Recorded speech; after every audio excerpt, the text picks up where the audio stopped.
Welcome to the Podbean door.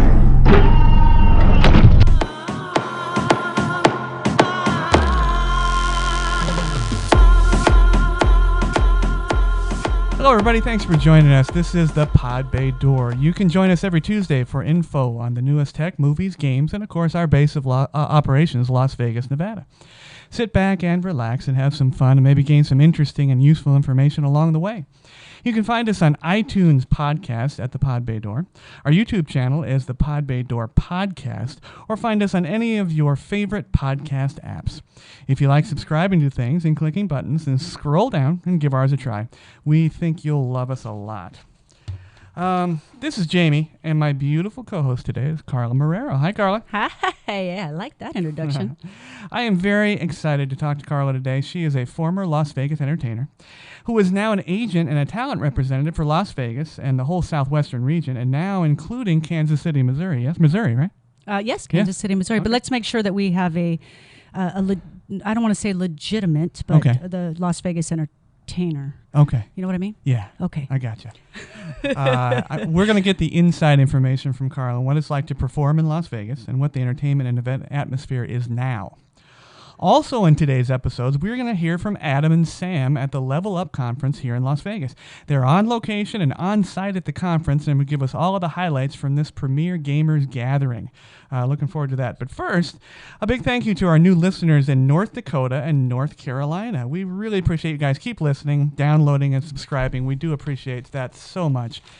Keep those comments and show suggestions coming in. We love them all. As it's been so popular, we're going to go again with Las Vegas questions that we hear so often as representatives of the industry. So I'm going to get going. We tried to get some controversial ones for Carla today. So I like it. Yeah, I know. Carla. Make it juicy. Yeah, I will try. I will try.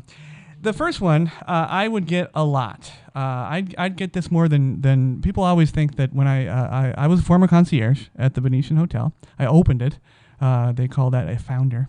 That's right. Yes, and it was the hospitality industry. And let me confirm, it is not hospitable at all. And people would always ask me, what are the questions I get? And they would always say, do people ask you for drugs? No. Honestly, I've maybe marijuana a couple times. Oh, that's because you were the founder. You should see them once now. Oh, yeah. Yeah. I'm sure. But we would always direct them to a limousine or cab drivers. They all know where the weed is. Now weed's everywhere. So yeah. But the next biggest question, or the biggest question I got, can I get a stripper or an adult entertainer, they would say. Because they meant other things. Can I get a stripper to come to my room? Well, yeah. Las Vegas, again, we've made this clear. We talked about brothels on another episode. I listened to that one. Yeah, Nye County is where the brothels are. That's where prostitution, I guess we'll say, is legal. But in Las Vegas, yes, you can get dancers. And that's the extent of what they are supposed to do. They are supposed to dance. So I have a question. Yes. Can you get a stripper to come into my room? Don't they have the Emperor's Room and those private rooms in the stripper clubs? That's pretty much your room. Well, I believe. Well, yeah, I believe every strip club has the champagne room. Right. Have you been there? I have been to quite a few. Oh, well, hey, something I did not know. I've been to. I used to have the distinction of being able to say that I've been to all of them. But as I've careened towards being old, I no longer have that distinction. However, there's quite a few that have closed. I think the economy really crushed those as well. But we have we have all different types. Cheetahs was the very first one I went to. Cheetahs over on I had someone I knew that worked there. Yeah. I'm not going to say it was a family member, but someone I knew worked there. But Cheetahs, and then next to Cheetahs, which was topless, and next to Cheetahs was Deja Vu, which was bring your own. It was a juice bar, basically. Because it was 18. No, because it was full nude.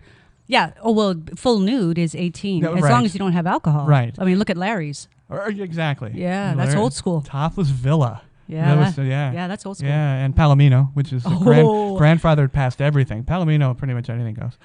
But back to the question: can a stripper come to my room? Yes. Yes. Nowadays, because of the controversies involved and some problems with guys getting rolled by the strippers and their escorts, because they bring guys with them. Oh, they stand out right side out the door. Exactly. Yeah. Not that I would know. It's what I hear. Yeah, Las Vegas, Las Vegas people, the industry workers really kind of shy away from arranging that. Yeah. Because it can become a problem. Although everybody knows a guy. Oh yeah, everybody knows. I still know guys. Yeah, he's selling my phone. But what are the best strip clubs? It's hard to say. I mean, there's Sapphire is still around. OGs. OG closed. You're kidding? OG I thought they were closed. there. They had the guys section. They did. Now Sapphire's is the only one that has a guys section. Exactly. Yeah. Exactly. Okay. But the Cheetah's is no longer there as Cheetah's. I think it's something else. Wow. But I got to ride down this road a little bit. Right. But I know that Sapphire's, and when I do say that they have the guys there,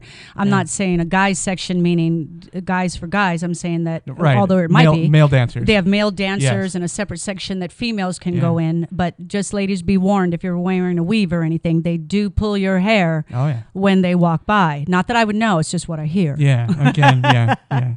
Carla she goes to the library and then goes home. She exactly. That's right. Secondly, another big question was, we have here in Las Vegas monorails, and they are actually monorails that were purchased from the Disney Corporation, the Disneyland Hotel, and they were refurbished. They had a great plan to use them here in Las Vegas, but they had a problem with the casinos wanting to chip in for track. And so I would get a lot of the questions were, can I take the monorail to all the hotels? No. You can take them to barely any of them. It's a very small loop that basically goes from we'll call it. I know it goes to the link, right? Yeah, it goes to the link. So probably the Caesars properties and MGM. You can. It doesn't roll right in there, but I mean you can take them and cross bridges and cross the roads and risk your life, trying to get across Las Vegas Strip. But and of course it goes to the Las Vegas. Its end stop north on Las Vegas Boulevard is the Las Vegas Convention Center. Right. And that's where it turns and comes back. But no, you cannot. It's very limited, and unfortunately, I think it was a generally failed project. Sadly so. I mean, but bad timing with Uber. Bad timing with Uber. I'm And against Lyft. Uber. I'm very much. Are you against, really? very I am much. not against Uber. I'm not for taxis because they're assholes as well. But I mean, how do you get around? Well, you. That's okay. Well, yeah, you drive. Well, when you drink. Yes. Yeah. So I'm a regular Uber taker. Uh-huh. Yeah, like I have a rating on me because I take it so much. Well, yeah, you've got a rating on you anyway. I fear for your safety. Really? I really do. Wow. I take Uber all the time. Really? Yeah. But I'm the last person you should fear for safety. You should fear for I the Uber know. driver if he gets out of line. That's right. Yeah. I'm okay, trust me. You cut a bitch, right? I will cut a bitch. Well, the last question I hear a lot, and this one makes me laugh because it involves recently Bruno Mars video 24K. Can you ride? Are there actually jet ski rides in the Bellagio fountains? No. There are not. Mr. Mars and his band had special privileges to do that. You can't do anything. You will uniquely, if you get a chance. I mean, the fountains are great and they're fun and the music is fantastic. I was just across the street this morning at Mon Amiga V. There you go. I'm not thrilled about all the little dirty entertainers around, but I think they tarnish, what a beautiful place it is. However, if you ever get a chance to see them maintenance it with the guys in the rowboats, it's absolutely hysterical because I mean they have to row out there. However, there is something special about it. Right below Hyde Ultra Lounge, I think it's is a special little spot that can be arranged by the everyday Joe, and it's been arranged by Bruno Mars. In fact, when he, I think he was getting engaged or he was doing something regarding his significant other, a little spot that's built for two where you can enjoy dinner and drinks and watch the fountains, and you're right there in front of it. But it's on the Bellagio side. It's not on the street side. But it's very cool. But no, there's no water rides. There's no jet skis. And actually, when you're at Hyde and you're at nighttime when the fountains go off, right. They have the glass there because you can get sprayed with water while you're. Oh, absolutely. Yeah, you can feel it. We talked about wet seats at all. See, Bellagio is just it's a wet problem apparently. Misty, we'll call it. And we'll call it Misty. There you go. But definitely, it's a great place to see. I think it's a very positive aspect of Las Vegas. In fact, you can see them. I'm at Paris a lot, the Paris Hotel. Yeah, me too. I love it there. Yeah, and the view from the Eiffel Tower restaurant is something significant. I mean, the restaurant is fantastic, but it's great to see through the glass, the fountains and everything. And Mon Ami Gabi, when you can sit outside and watch the fountains as well. Yeah. Drink champagne. It's a great French restaurant. And Olives is also. Yes. You can sit outside and watch the fountains. That's right. Yeah. Now, are you a foodie? Are you I sort of? I'm going to say more of a that doesn't make sense. But I like to have my champagne and different cocktails and talk and I like to do that. So you kind of like the new movement with food and alcohol. I mean, they're sort of fluffing the whole situation up. It's no longer just crank out the free hot dogs. I mean, they're... Yeah, no, I like to sit down and be with my friends and enjoy company and the experience of it all, of everything that's going around me. That's great. That's something you can definitely do here in Las Vegas. Now, something is, Carla, I don't know if you've ever been involved in anything topless professionally. Have you? Well... How much time do? Okay, so we'll wait till we have the topless report. Where are they naked now? Well, it's become very popular, and I try to pick a few places that where there have been topless sightings. We've talked about the Daydream over at Mandalay Bay and Marquee Day Clubs. Now, day clubs are relatively new to Las Vegas. It's just a rebirth of the pool areas, and what they've done is cordon them off in one way or another, and they have become topless now. I have spent a lot of time at topless pools, but unfortunately, when I'm there, it is not topless time. I'm working on something else. It's very, very depressing. Yeah, you're there at 6 a.m. Yeah, exactly. There's nobody topless there that you want to see. But have you been? Have you been to a topless pool? I have. I've been to the Moorea. No, really? Okay. Now, did you engage in the topless activity? I'm going to say that I have. Were you near your top? My top was not near me. Let's just say that. Okay. And of course, with drinking, your inhibitions go down. Sure. And you had a great time. But that was my one and only time. Okay. And afterwards, you kind of think about it. You're like, wow, that just happened. It would have been great if I was in San Diego or maybe Ireland. But no. I was at Moorea in the town that I live in. Well, yeah, but it's conducted well, don't you think? Oh yeah, it was fine, and that's the strange part, and only in Vegas, right? Of course, that people would just treat you like you had clothes on, and it was and that's the thing though, because everybody there. Now the big being a veteran of 23 years, I think I've been here. How long have you been here? Gosh, it might be. Close to 30, maybe 30 years. Oh my gosh. Yeah, okay. but remember, it was like I had in between time when I went back to Hawaii for 5 years. Carla, I'm going to say originally is from Hawaii. Yes, that's not really true. I am. But no, I am. Is that true? Okay. Yeah, born and raised. Born and raised, and she goes back and forth still because she loves it. Maui is yours. I was born and raised on Oahu, but I'm from Maui. Okay. And for those of you that want to see Carla, check our YouTube channel, and you can see that she is actually Hawaiian looking.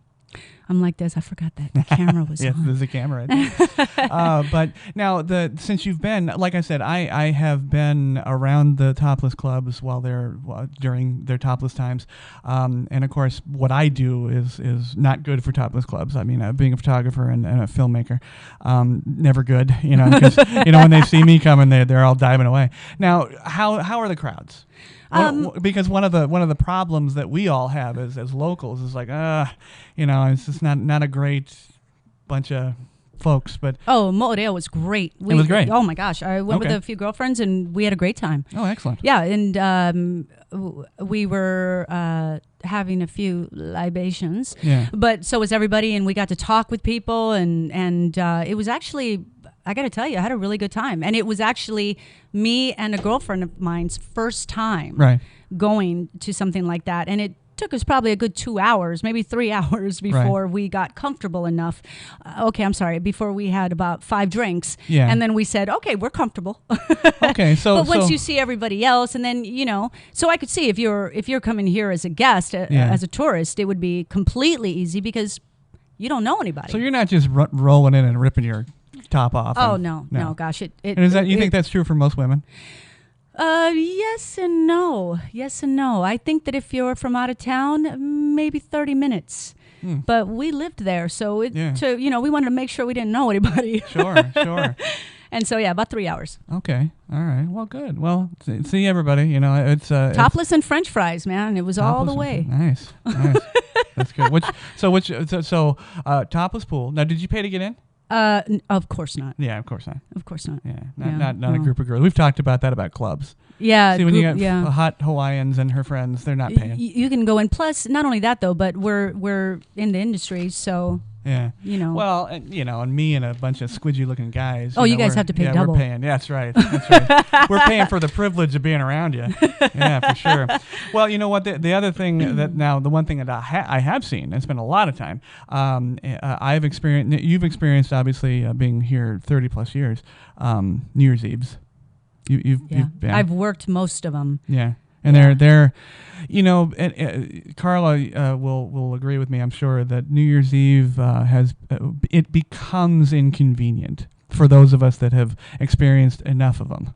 You know, it is a wonderful thing to see. Vegas, New Year's Eve, Chicago, New York, they're all worth seeing. Yeah, but on this side of the fence, yes, that's a day that you're going to make 3 times as much as you would on a normal night. Yes. And so you're always working, and basically you're just figuring out how you're going to get down there with everything that's shut off on the strip. Yeah. And how you're going to get out. But you never spend it with your family and your friends. You don't see the ball drop. You don't see any of that stuff. Yeah. You're just working. I mean, I can't tell you how many times I did a showgirl gig for New Year's Eve. Yeah. But on a night like that, I mean, this is back in the day. Right. It was $800 that night. Oh yeah. I can't imagine what they're paying now. Yeah, and you're right though. It's kind of, because Las Vegas is a 24/7, 365.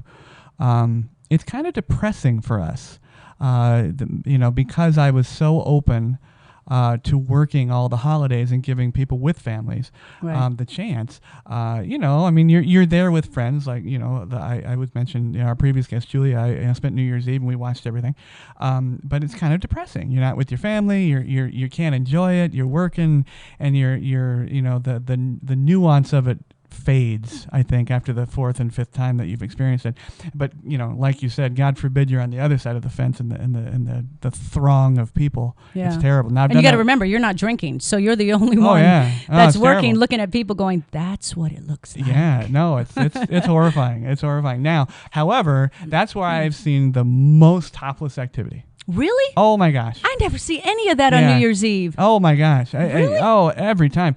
Lucky. I worked at the Venetian, as you know, and the Venetian curves into the Las Vegas Boulevard at one point where the bridge is, the gates that separate the crowds from the hotel are right there, so we could see everything. We would go out and watch the fireworks and hear the music and everything else. And I would say probably 30 minutes prior, 11:30 p.m., that's when they would start. They would and most of the time it wasn't directed at me. It was at other people. It was like, girls are funny. You guys are funny. You make me laugh. Okay, wait. Now, don't categorize of any age. Oh yes, you're still girls, even in your. I know, but what are you? Late 30s? You're late 30s. Yeah. but girls will. You're silly. You're silly as little girls because you love to play dress up, and then you get big, and then you still love to play dress up, and then you start. The alcohol is flowing heavy. I mean, the shots are flowing, and people are out there, but they start lifting up their tops at each other. Oh, it's hysterical. That's funny because I think the same way about guys. I'm like, never boys, lifting our tops. No, you do other things. You guys pull your pants down and show your ass to everybody. Yeah. But I laugh like boys are boys, like they never grow up. No, I think the same thing. Now remember, don't. we got the same brain right now. Yeah. The girls will be girls and boys will be boys, but there are men and there are women. Yeah. Okay. At times, I'm just saying at times, not all the time. Right. But yeah, I would see, and the funniest ones, which is I've mentioned this before, really cool during Las Vegas, the New Year's in Las Vegas, is they have the equestrian cops out. They have the ones on the horses. Right. And those are great guys, and you never want to screw around with a horse. I've seen them get crushed, but that's the guy. I mean, when the horse comes around, the tops come off. Really? Absolutely. Well, clearly, I'm not on the same gigs you are. Well, yeah, that's true. Wow, I've never seen that. I'm usually in a ballroom in a corporate event that, Yeah. Tops come off and HR is called. Yeah, I don't even work New Year's Eve anymore. Thank God.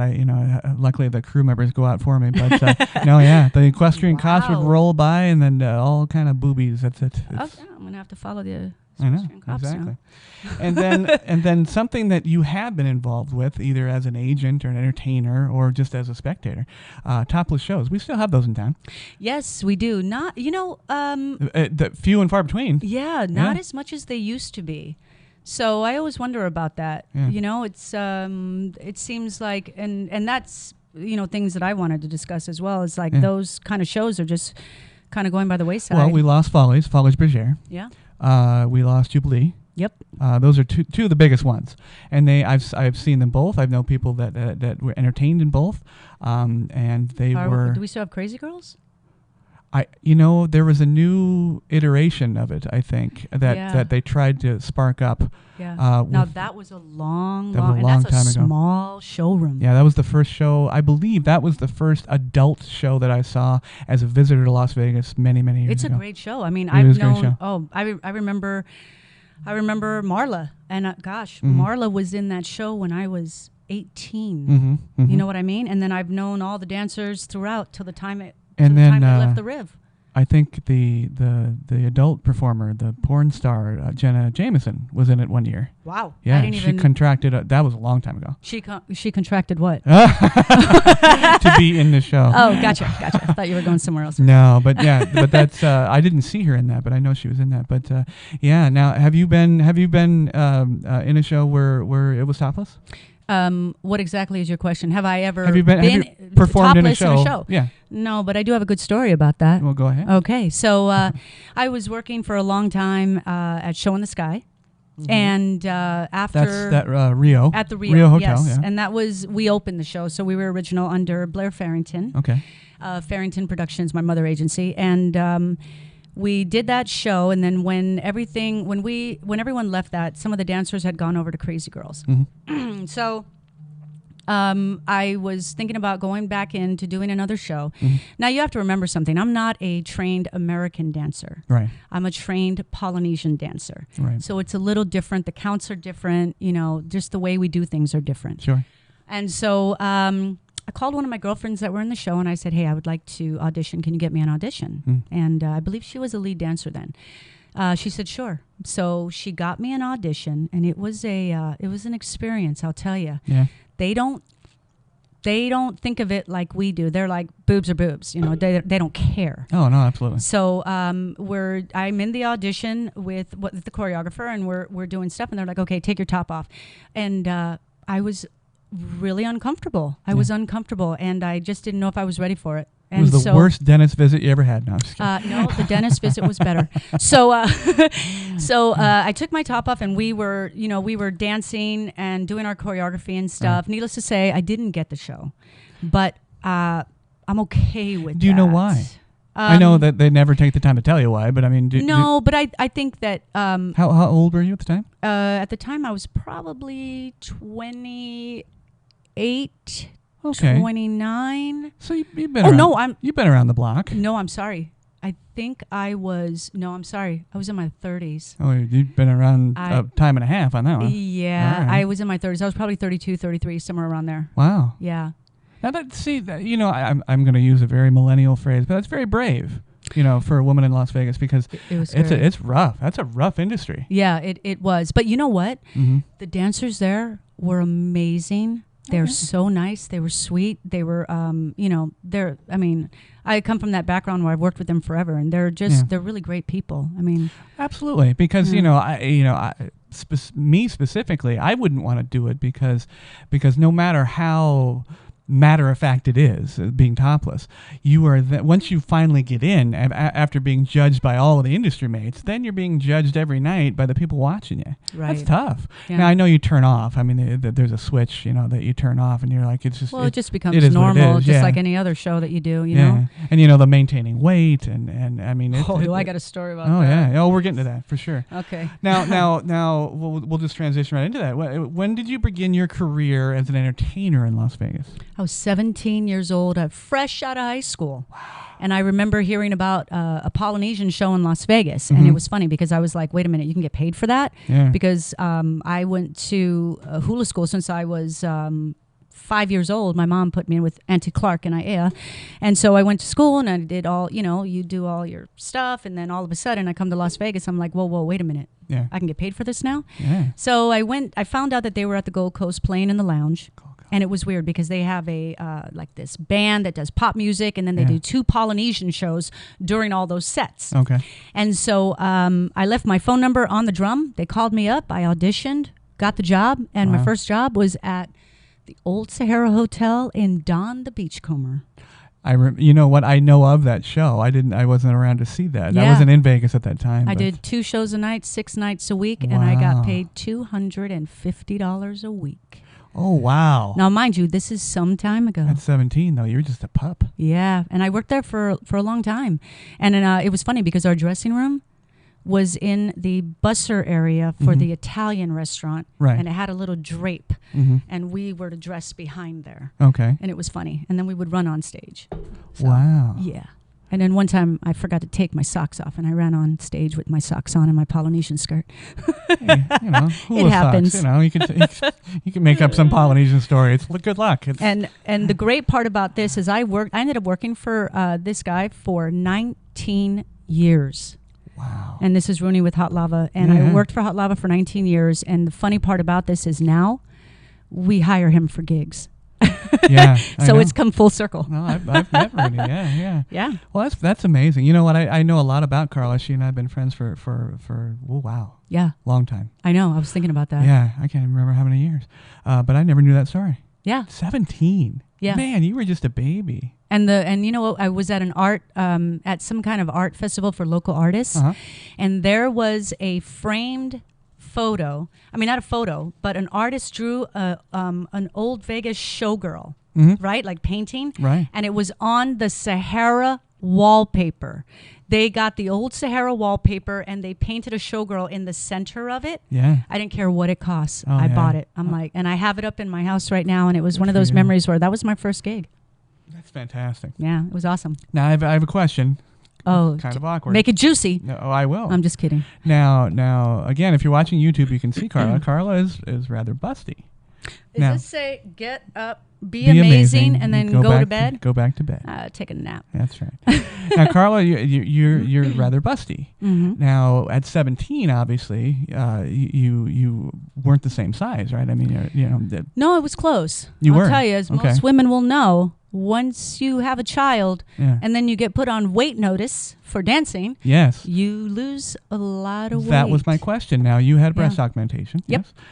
Did you have that for personal reasons, or did you do it for entertainment? No, never for entertainment. Not at all. Yeah, because when you're dancing, you can't have, you really can't have any boobs. And so after I had finished my work with Show in the Sky and things like that, then I didn't get them till I was I think I was 30 years old. Okay. And me and my cousin, that's what we did. She got something done, and I got my boobs done. It was like one of those things where we did it together. All right. Yeah. All right. I didn't know. I didn't know. A lot of people. You're right though. The dancers, like in the true showgirl shows, they're not. In fact, can't. they hard. can't. They get turned down. Yeah, and it's too hard. I don't know. I think it's cyclical. I think the pendulum swings one way or another depending on what the stage directors what they want. I mean, I know there was a time when they were getting a little bit more busty, much like the catwalk on the major runways. I was listening to. I'm thinking, if you bring up that movie Showgirls, no. I was like, it's over. No. Game over. No, that doesn't. Elizabeth Berkley, I think, is gorgeous, or she was back then. But that was the worst, and it doesn't represent Vegas at all. Oh my gosh, no, that was so far nonsense. from the truth. Now, what in your opinion, to you personally, what was the hardest part about being a showgirl? Now, when I say showgirl, I mean entertainer. I know that. Now, were you ever the stereotypical showgirl, with the large headdress and everything? Oh yeah, you did. Okay. Yeah. So what's the hardest part about being that? The headdress. It was. They're heavy. Yeah, they are. And I did Cleo, remember, for a very long time, Yes, off and on, 17 years. And I'll tell you, we had an Elizabeth Taylor headdress. And if you remember the movie Cleopatra with Elizabeth Taylor, we had that exact rendition of it. Yeah. And it was all metal. And then, of course, even the outfit was also from the movie. So the entire costume was 30 pounds. Wow. Now, what Carl is talking about, for those of you that aren't from Las Vegas, is that at Caesar's Palace, for years. I started in, I think, 1990. 1990. No, yeah. But somewhere around there, 1990, 1992. And well before that. Oh, yeah. They have a strolling characters Program, yeah. Two of whom are Cleopatra and a Caesar. I don't know if it was Julius or Augustus. Of course, no, it was Julius Caesar. It was Julius Caesar, yes. Okay.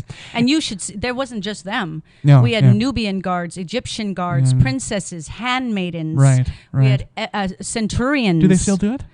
They do, but sparsely though. Yeah, sparsely. I mean, ever since it was taken over. If I hit that thing one more time, ever since I think Herod's, and then Caesar's Entertainment, whatever. Whenever they took that over, it changed everything. Yeah. So we used to have a very large, procession with everyone, and we used to have shows, and we used to travel all over the world, but all that's over now. Yeah. Now I've seen, I've had the pleasure of seeing a picture of you as Cleopatra, and it makes me smile. It's funny. I had a good time, and that's me. I love to talk to people. I love engaging with guests. Yeah. And so that was because that's my favorite. That was engaging with guests. Yes. Yeah. No, but Carla is generally that ethnically ambiguous. She could pass for, with the right eye makeup. You pass for Elizabeth Taylor in a heartbeat. I mean, it was really weird. It was fantastic. Now, do you recommend the life? Or do you recommend the life that you led as an entertainer and showgirl? I mean, I had a great time. You had a great time. I had a great time. It's hard on you though, yeah? It was. There's, you really don't have a set schedule. I mean, this is the only place in anywhere, and I think in the world, that you can have, and every other person will tell you, every entertainer, we have a book, we have a calendar. Yeah. And all we do is wait for our agents to call, and then we book things out. Right. And so there's different times, there's no schedule, and you take work when you can, or you're saving up, or you're doing stuff. So that part's a little bit difficult, but it's almost like owning your own business. You can make your, you can say, I'm not available because you want to go out of town. Yeah. Or, you can accept what money you would like to accept. So as with most industries like mine too, there's a hustle. Oh gosh. You talk about a hustle, yeah. Not a lot of turning down in the beginning, though. I mean, you try to take as much as you can. You do, and then you got to remember that when you start turning things down, you start going to a different list because, I think I was a number one for probably 3 agencies when I was working. And when you're a number one, that means that you're reliable, you show up on time, and they will always call you because they know they don't have to send anyone there, or they know that you'll do a good job and the client will be happy and everything will be good. Yeah. Like I have those on my list now. But when you do that, you don't want to say no, because then they'll find someone else and all of a sudden that person is as good as you. Yeah. And they become that list. So informally, there's an A, B, C group. Yes. And then out. There's also like a XYZ. Okay. When you're desperate. Okay.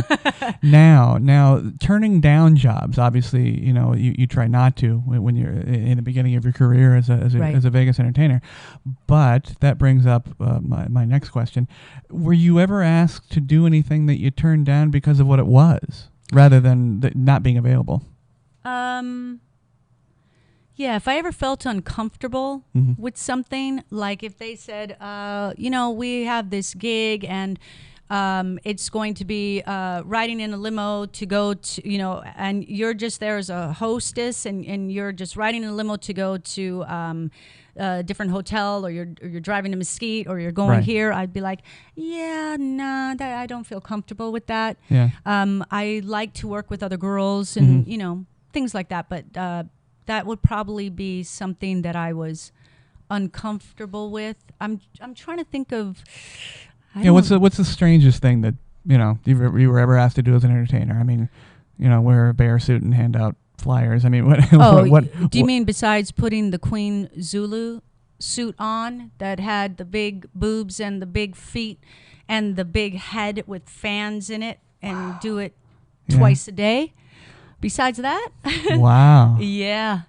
And Zulu. What were you paid for that? That was part of the show in the sky.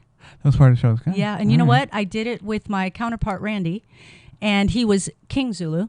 And you know what's funny? We had a really good time because we were the only ones that didn't have to put on any makeup or do our hair for the first show. There you go. So we could show up right before the show started. But I think the strangest and coolest thing I've ever done was, I think it was 2001, the Caesars decided to do a big New Year's Eve event. Okay. And they made a coliseum okay. in the ballrooms. Nice. It was something that was incredible. And I rode in on an elephant named Tiny. Nice. I've never, who can say they rode in on an elephant? That's right. Yeah, I rode in on an elephant wearing the Elizabeth Taylor. Yeah, and they had me slide right off the elephant, and that was my entrance. So you're I'll use a terrible term, but your heyday as entertainer was 90s, right? I thought my heyday is still happening. Oh, is it still? No. Well, but now you represent talent. Yeah. Now because you take all of that experience that you've had, the elephants and the topless and everything else, and then you can direct these young kids. And that, I think that's what separates me a lot from other, a lot of other agencies, is that I know exactly where the talent's coming from. Yeah. So I make sure their life is cush as well. Sure. Because I know what it's like to wear those headdresses or to stand around for 8 hours and not do a thing. And it just goes crazy in your head when you're doing conventions and stuff. So I try to make things fun and entertaining and engaging and teach them that, hey, listen, if you find somebody and just talk to guests, your time goes by like that. Well, but you didn't get away from the hustle, though, did you? Oh, no. I'm still hustling. Isn't that funny? Yeah. That's my life. I'm a hustler. That's right. Hard to be a pimp. Now, we'll transition to that. And Carla is now your agency is called? Mrs. Events Consulting. Okay, and your .com is? www.mrs-events.com. And that's mrs-events.com. Right, and you want to make sure you put the dash in there. Otherwise, it goes to a site that... Don't go to the site. Never mind. Yeah, you might have to pay to get in. Yeah, you might have to pay to get in. So mrs-events.com. Right. And you represent, whom do you represent? Well, I have everything you can think of that has to do with entertainment. So nothing tangible. I have just people. Okay. And so you could say... So you don't do flowers and no. We tried. Linens and... Yeah, we tried to do that one time. Wow, that was a major fail. We did that and we were like, wow, shit just got real. Okay. So we don't do that. But we have bands and multicultural talent and specialty acts and MCs and solo artists. And we do anything. We do mostly corporate events and high-end weddings. Now you jump around from Las Vegas to Kansas to Mesquite. I know there. Now, do you cover West Coast? Do you cover anything in LA and things like that? I do. You do? I do sometimes. And the one thing that I think is great is that I have a lot of agent friends. Mm-hmm. I have a great agent friend, Sally, in Utah. Okay. And she actually calls me when she has events in Vegas and I can help her. I also have another agent here in town, Ian Hammer, who's great. We work together. And we utilize both our talents together. So if they need something in another state, in another country, or anything, they just call me and we work it together and we send whatever they need. You see, that's a unique situation because I'll be honest with you, in my industry, especially photographers, I'm not a giant fan of people, as Carla knows after all these years. I am my least favorite bunch of yokels are photographers because they are not like that. They hold close to the breast their talent, if you want to call it that, and their techniques, and there's no sharing. There's no calling up this, calling up that. Now I know I'm going to get comments and calls and everything else, but the majority of my experiences have been negative because it is a hustle. And they're just trying to get ahead now. So I'm very encouraged to hear that you have a chain of people that will help each other. It's wonderful. Oh, I have lots, and I got to tell you, I'm a true believer that anything that or any way you can help someone, you have to do it freely. Yeah. And I think that because I've done that, I've attracted this same, and I don't look at them as my competitor. I look at them as my friend or someone that we can eventually, there's enough business. This is the entertainment capital. I totally agree. And you know what? If I can help you or you can help me, then we should do it. And you know what? I have I have 4 of these agents that we work together with. And it's one of those things, even if there's something that we can do together, we just split the commission. Yeah, it's a little bit less, but you know what?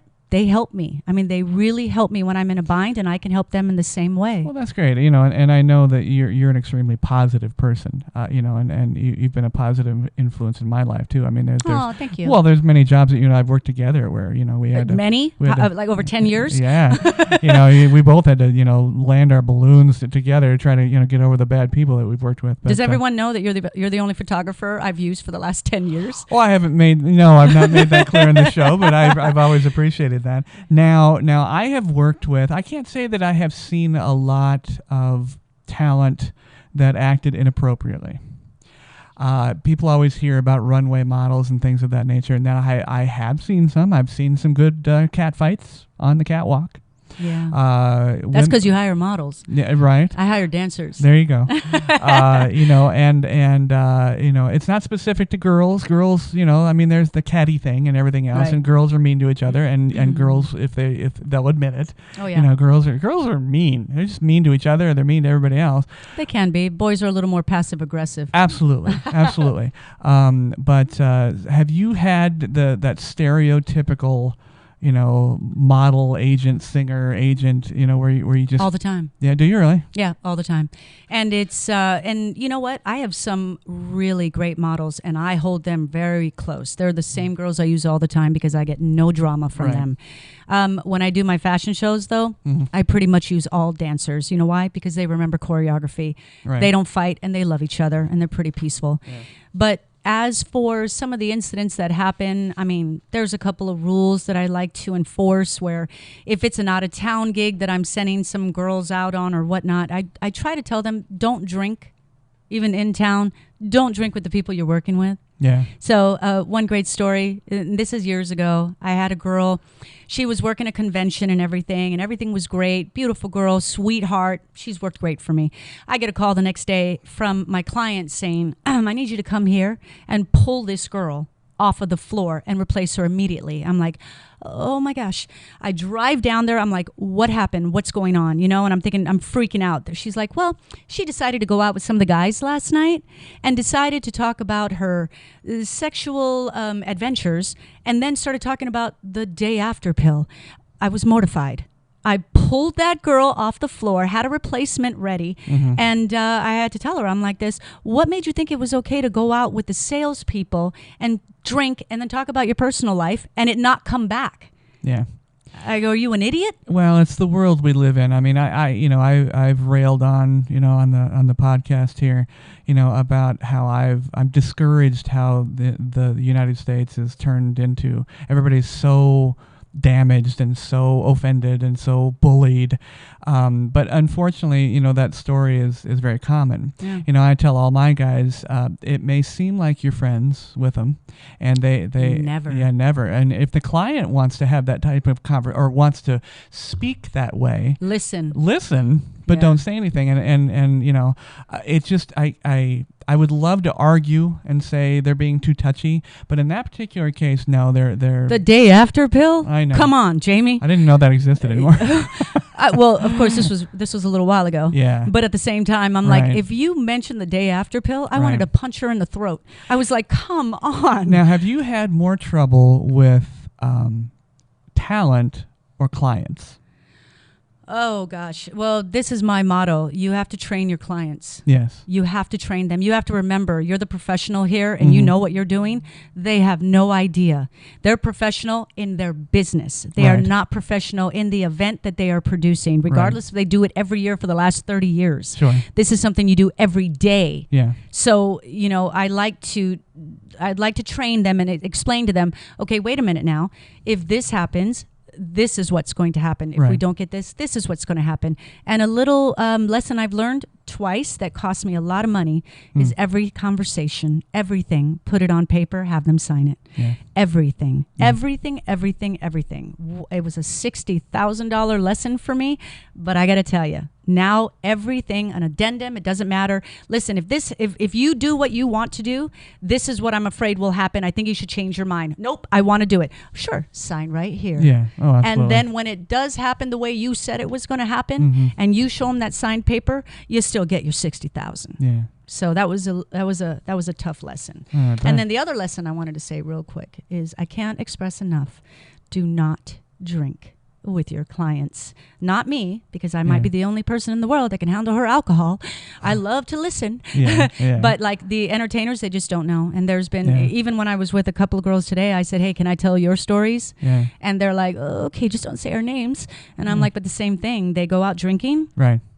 And they tell their sob story and they start crying and everything, and I'm like, oh my gosh. And then the other one starts making out with some of the guests, and then another one goes crazy because she feels she's being disrespected by the other one. I'm like, and we're back to topless. Yeah. Well, I don't think she got topless. No, okay. But and I will say in her defense, it was kind of cute, but it doesn't matter. Right. You know, it's one of those things. When you start drinking, you got to know your limit. Back in the day, we could drink. I mean, the band, the dancers, we would always have a couple drinks. Oh, yeah. But we knew how to pull our shit together and perform and be professional. These girls now, they just don't know when to stop, or when it's that level where like, okay, you know what? My top's going to come off. I need to stop drinking. Something like that. Carla, not that the tops went off. I just wanted to bring it back to what you were saying. Yeah, no, I gotcha. See, that's a huge thing in Vegas, because Vegas lures you in. Still, after all these years, that's what it is. It's drinking. It's fun. It's debauchery.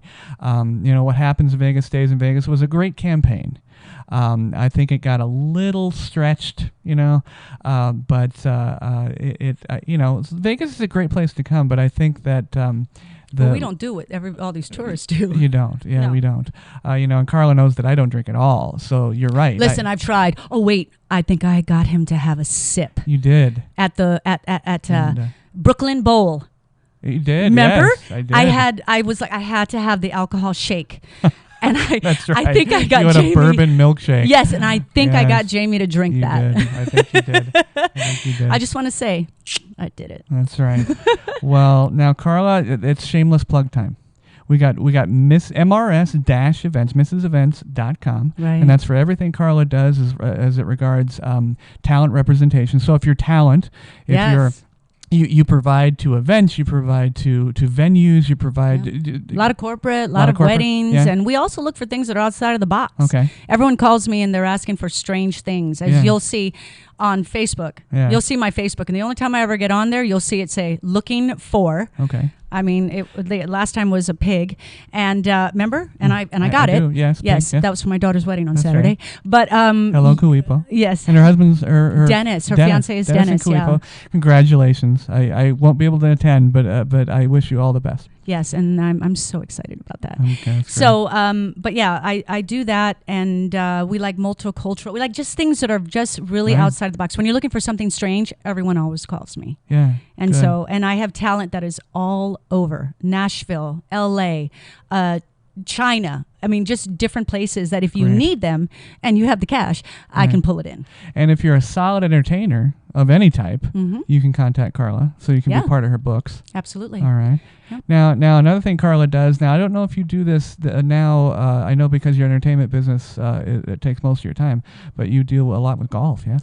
I did. And actually I just closed down my company. But at the same time, I still help them because I am an avid golfer. An avid player. I never really say golfer. Yeah. I'm an avid player, and I love the game of golf. And I actually get to work with, and I love her, Bailey Mosher. I get to work with her from the PGA, from the Golf Channel. Oh, I know Bailey. And I work with Bailey at the PGA show, so that's a lot of fun. So you'll see us work together there.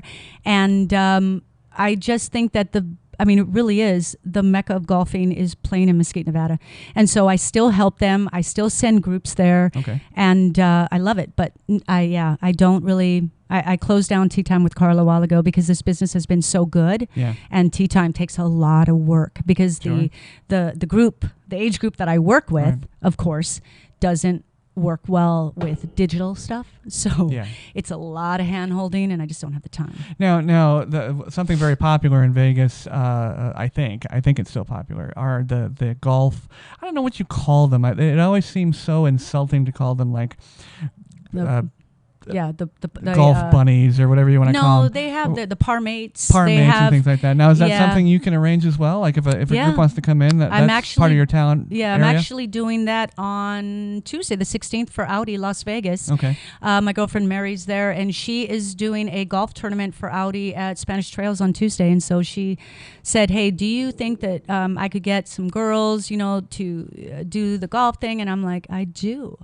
And so last year we had Melissa and Tala, and this year Tala's doing it again, but I still am looking for one more girl. Okay. Yeah. Well, and they have a lot of fun, and Mary's just like me. So she's like, don't worry, they'll have fun. You heard it right here. Now, the podcast, the Pod Bay Door has been enjoying some great success. So, I mean, what you're saying is getting out to a lot of people. We have globally.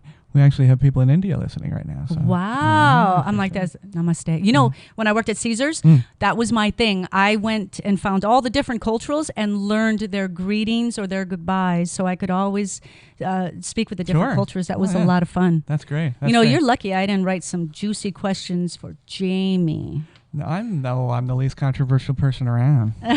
That's why I'm the host. You're the least. Come on. No, what have I done? No. I'm just saying that I think that, I think there's some things that are in there. Come on. There's a vault.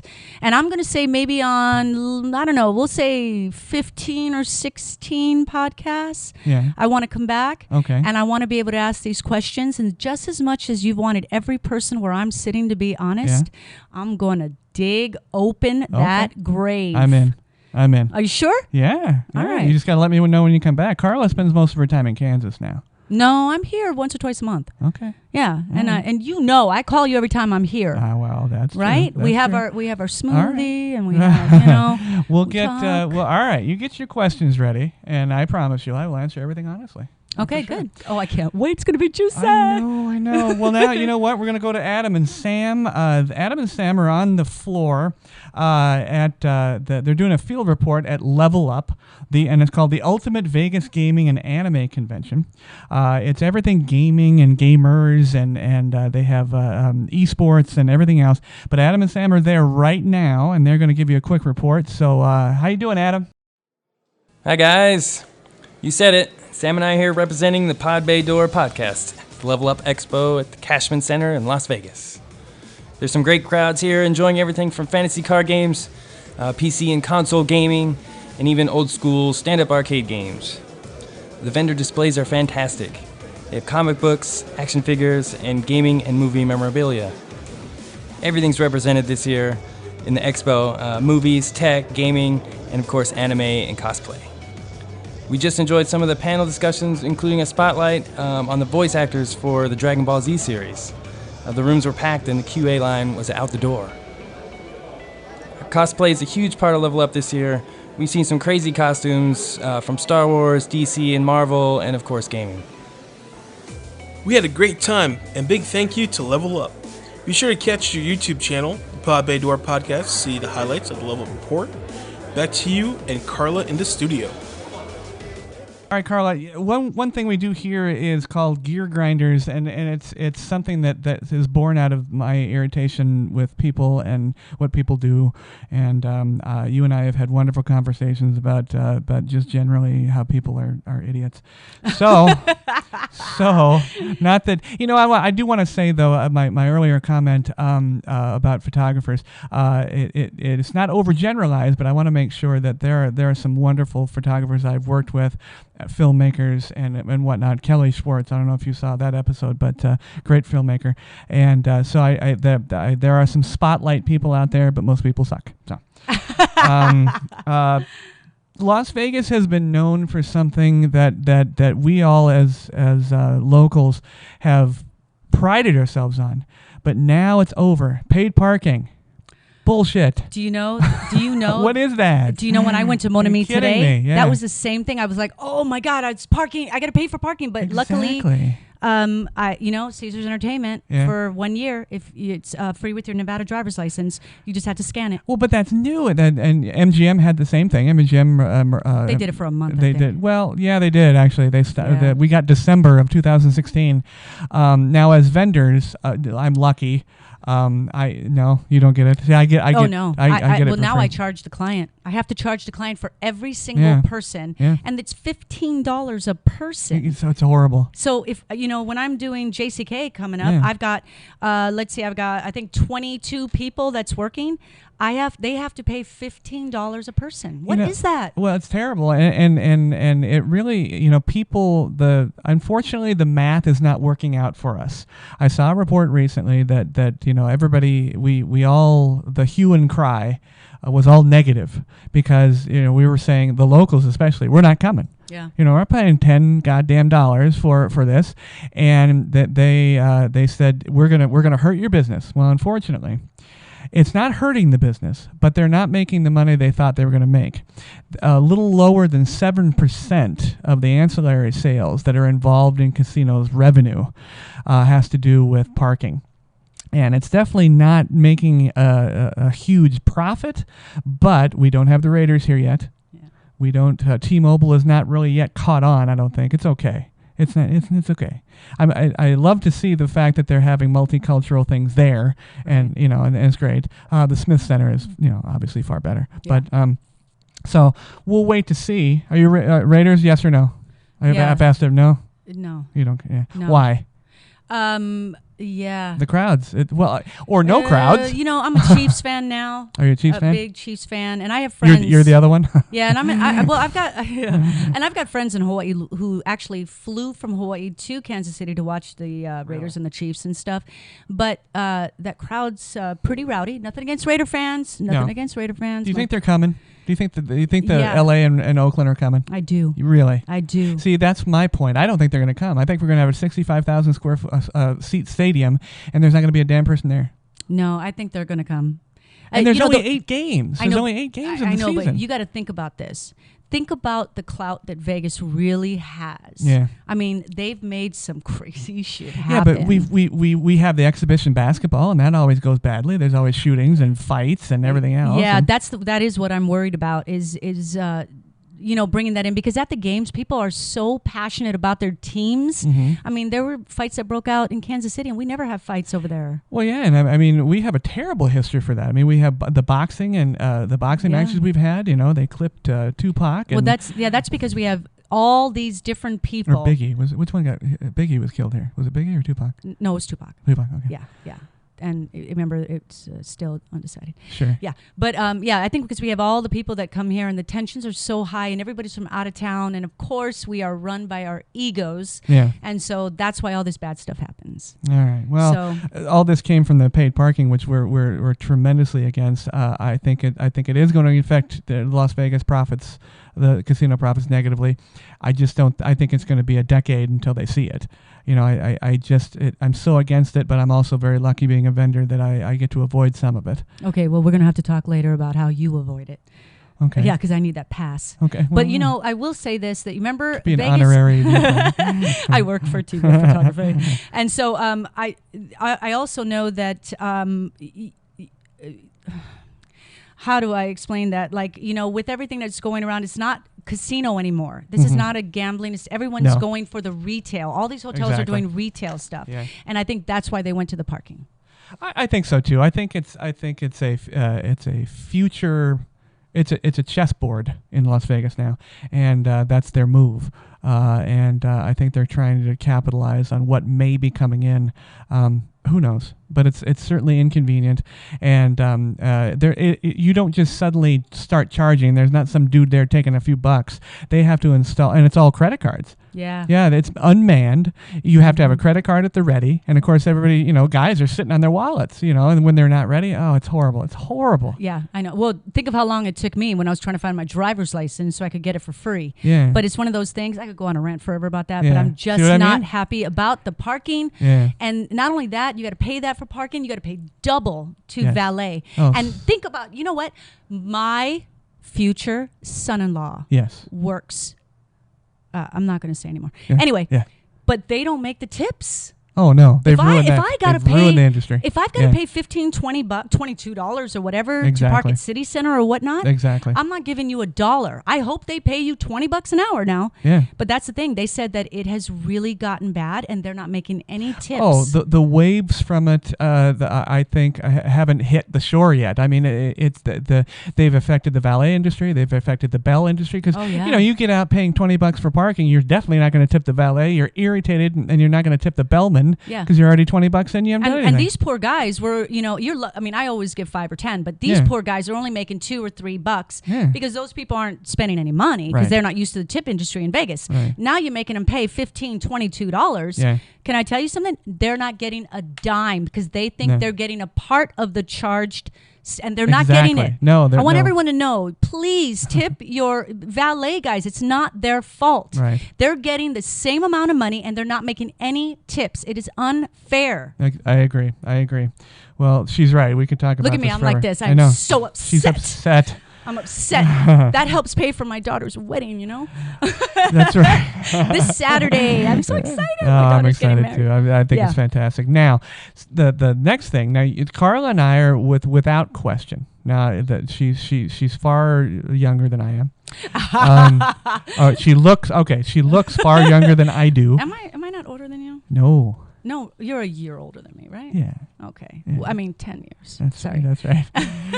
But we are not millennials by any means. Now, Carla. Yes. You and I both are in the industry, however, that we live and die by our phone. Our phone is our business. Yes. In fact, when you mean this thing right here? Yeah, before as we were getting ready here in her office, we were both on the phone. Yes. And looking at each other, going 2 minutes. 1 minute. 2 minutes. 1 minute. Now, how do you feel about the cell phone presence in our lives now? I mean, I can't walk in. I walked into a grocery store today, and I can't get to where I'm going because there's a girl texting, doing whatever. I mean, there's people. We're shooting our food, we're shooting our drinks, we're texting, we're doing this, we're doing that, and with our heads hung low, and we're not paying attention. How do you feel about it? I'll tell you this. There's a few rules that I have. There are no phones at the dinner table. Mm-hmm. And at nighttime, all phones have to go on silent and be somewhere else. Really? At a certain time. Absolutely. And even, even though my daughter, she's 27, and so that would be kind of on the cusp, right? No, she's right there in the millennial. Is she? Oh, absolutely. Yeah, she's far from it. Yeah. Far from it. I mean, everybody says our kid's the greatest. Adam, for example.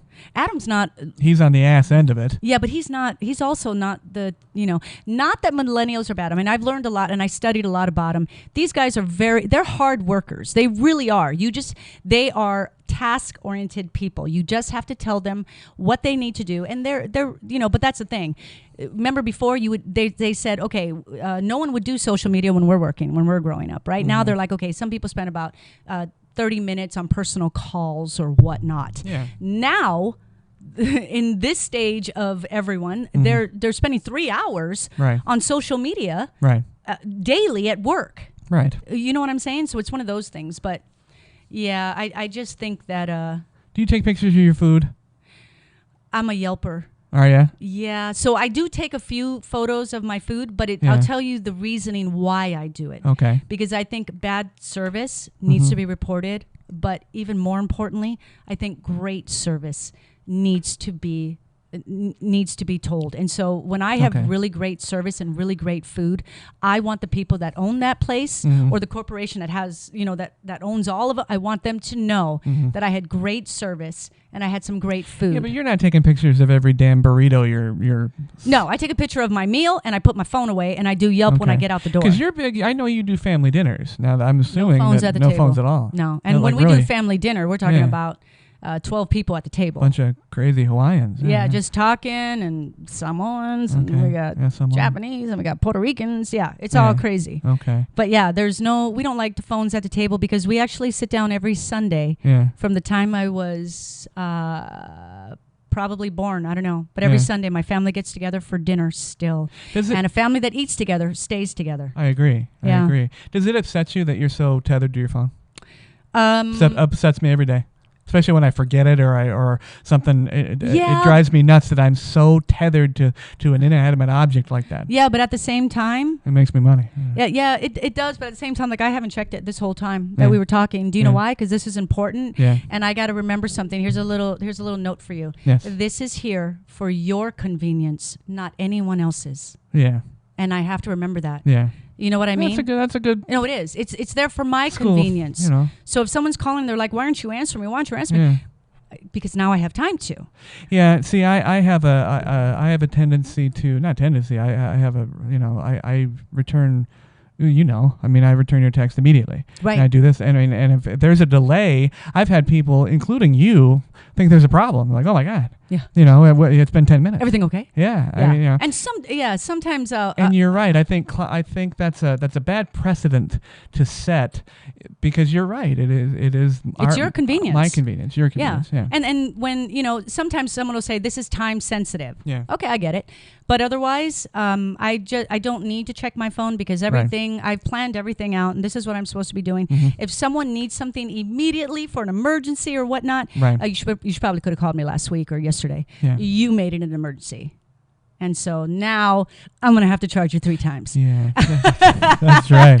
Yeah. See, Carla is also old enough to remember those days when you had to go home and call somebody back on your house phone. You mean when the beeper said 911? That's right. Yeah, and I grabbed... Beeper? I'm talking about even before that. Oh, you mean when the cordless phone came out and you thought you were the coolest thing ever? Yeah, when the suitcase, it was this big and you had I had them all. I had the brick. Actually, I borrowed my friend Dean's brick because I never had a brick. I couldn't afford one. I never had a brick. He had one, so I used to borrow his. No, I'm talking about way back in the day when payphones were still around. Yeah, I had the cordless phone, and I thought I was like, I thought I had everything. Yeah. That was really cool. Amazing. Well, Carla, it's time for Area 52. Guys, we try to pick out some really interesting things about Las Vegas. And I really go to great pains to try to find things that people don't know that aren't from here. And actually, I've surprised people that are from here. The first one here, astronomer Carl Sagan. Las Vegas has a checkered past, as you can hear from Carla's story. And those are just a couple of stories about Carla. Some of us wear them. That's right. That's right.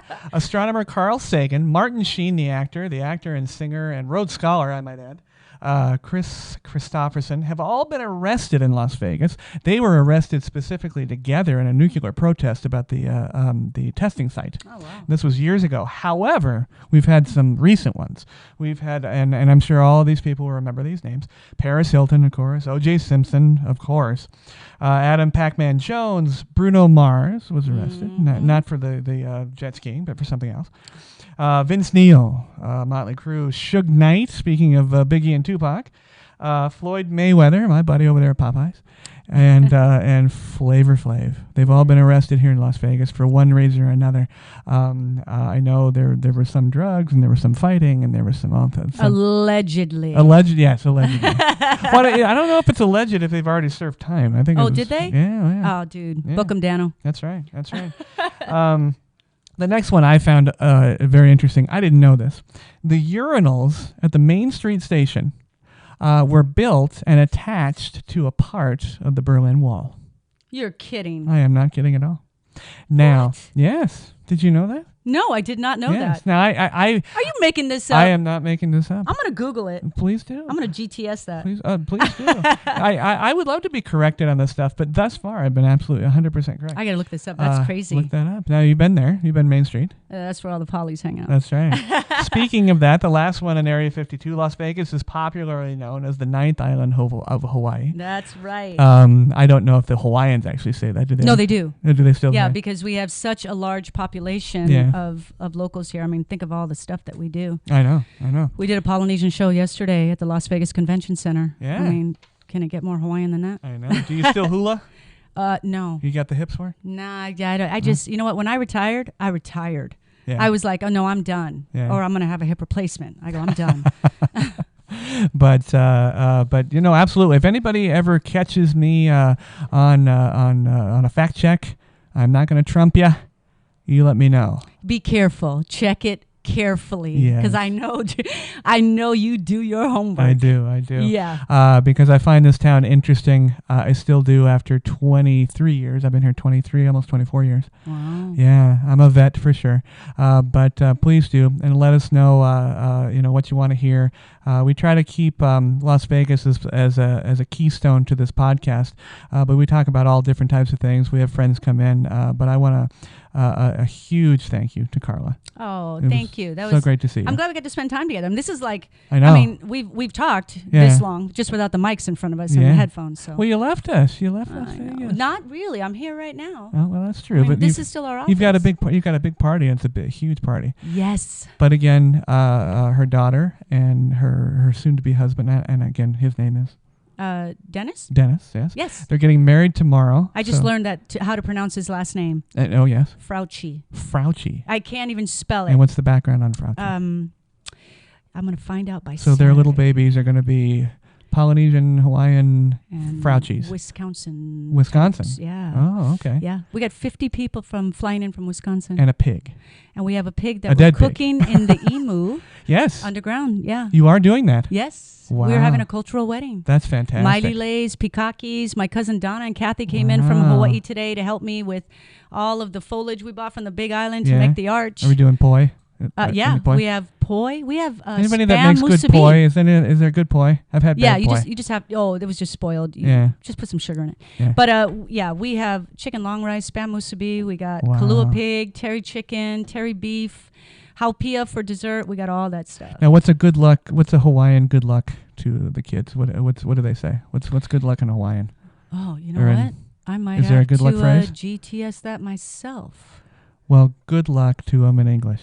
Yes, and you know what? Yeah, I love them and I'm excited for them. Okay, excellent. Well, again, thank you, Carla, for coming here. And yes, you're going to come back because you're threatening to have these questions for me. I can't imagine what you're going to say. I can't wait. Okay. Yeah. Right. Well, thanks to everyone listening and watching. You can catch the Pod Bay Door on the Podbean app or any of your favorite podcast apps, including iTunes, Google Play, TuneIn, and Stitcher Radio. You can watch our show on our YouTube channel, the Pod Bay Door Podcast. Please download, like, and subscribe. Our social connectivity screen is coming up. Check in with us on Facebook, Twitter, and WordPress. The Pod Bay Door is closed, and talent is out. Yes.